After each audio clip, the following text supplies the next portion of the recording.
আজ আপনাদেরকে এই ভিডিওর মাধ্যমে একটা কথা বলতে চেয়েছি।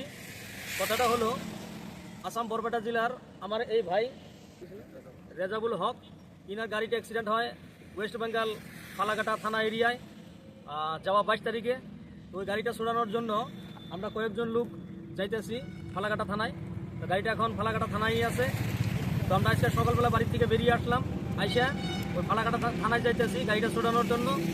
তো অল বেঙ্গল ড্রাইভার মহাসংঘ, ওখানকার আমার যত ড্রাইভার বন্ধু আছেন মহাসংঘে জোড়ানো সকল বন্ধুদেরকে আহ্বান জানাচ্ছি কি আপনারা একটু আমাদেরকে ফালাকাটা থানায় এসে সহায় সহযোগিতা করবেন।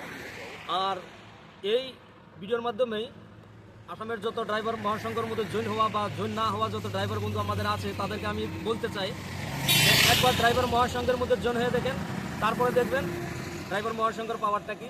দেখেন আজ এই ভাইয়ের গাড়ি অ্যাক্সিডেন্ট হয়েছে ফালাকাটাতে। যে ঝামেলাটা ইনি একলা বহন করতো, ওই ঝামেলাটা আজকে ইনার একলা ঝামেলা নয়। আসাম ড্রাইভার মহাসংঘের তরফ থেকে আমাদের রাজ্যিক সেক্রেটারি মিয়াচান দাদা এবং আমাদের বরপেটা বজালির প্রেসিডেন্ট এমডি মানিকালী দাদার ডাকে আমরা সবাই একাটা হয়ে যাইতেছি। যে ঝামেলাটা ইনি একা বহন করতো, যে ঝামেলাটাই ইনি একা হয়তো ভোগ করতো, ওই ঝামেলাটাই আমরা সবাই জড়িয়ে গেছি। মানে ঝামেলা একজনের ঝামেলা না, ড্রাইভারের ঝামেলা, তো সব ড্রাইভারের ঝামেলা। তো ড্রাইভার একটা জিন্দাবাদ, ড্রাইভার মহাসংঘ জিন্দাবাদ। জয় আসাম।